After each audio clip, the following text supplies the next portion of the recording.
Menurut hukum perdata, Mhm. maka keterangan waris itu harus dibuat di hadapan notaris.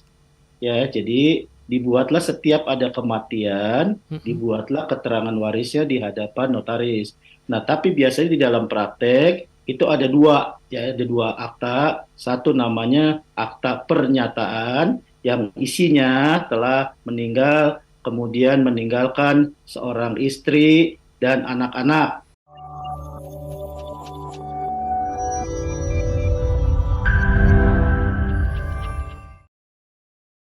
Pak Winata, selamat malam Pak Winata, apa kabar Anda? Malam Pak Gun.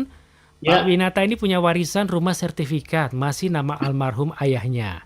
Nah, ya, sewaktu ibu masih hidup, ibu buat surat pemberian sebagai yang berhak untuk rumah itu kepada anak pertamanya. ya. Nah, dengan tanda tangan di atas materai ibu. Ketiga anak dan istrinya. Pertanyaannya Pak Gun, saat mau balik nama sertifikat rumah itu harus buat surat ahli waris lagi ke pengadilan? Terima kasih. Ini semacam penegasan atau Ini pertanyaan ya? Pak Winata ini maaf Ya, keturunan artinya keturun. Muslim atau bukan ya? Iya, Maaf belum ini. belum ada informasi juga nih. Mungkin Ya, bisa di. anggap aja anggap saja ini Mhm. Muslim gitu ya. Oh, Kalau ini Muslim, disampaikan beliau ini oleh Pak Winata. Beliau Tionghoa, Pak. oke. Kalau Mhm. menurut hukum ada apa namanya menurut hukum perdata, Mhm. maka keterangan waris itu harus dibuat di hadapan notaris.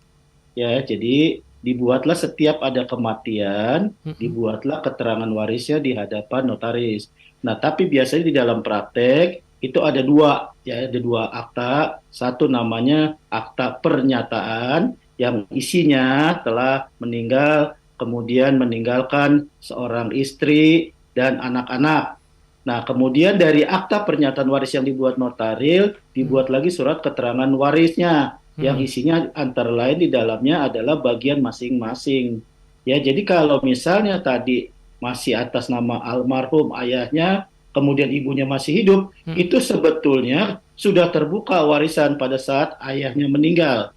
Jika ada perjanjian kawin, maka harta tersebut dibagi rata antara ibu dan anak-anaknya. Tetapi jika tidak ada perjanjian kawin, berarti harta bercampur. Setengah untuk istri atau ibunya anak-anak, baru setengahnya lagi dibagi antara ibu dan anak-anak. Begitu Pak, itu pembagiannya. Oke, semoga menjawab ya Pak Winata ya. Oke, kalaupun nanti ada hal-hal yang ditanyakan boleh disampaikan kembali ya Pak Winata ya. Terima kasih untuk respon dari Anda. Pak Winata menyampaikan, beliau menyampaikan ucapan terima kasih nih Pak Gun. Ya, terima kasih kembali. Ya,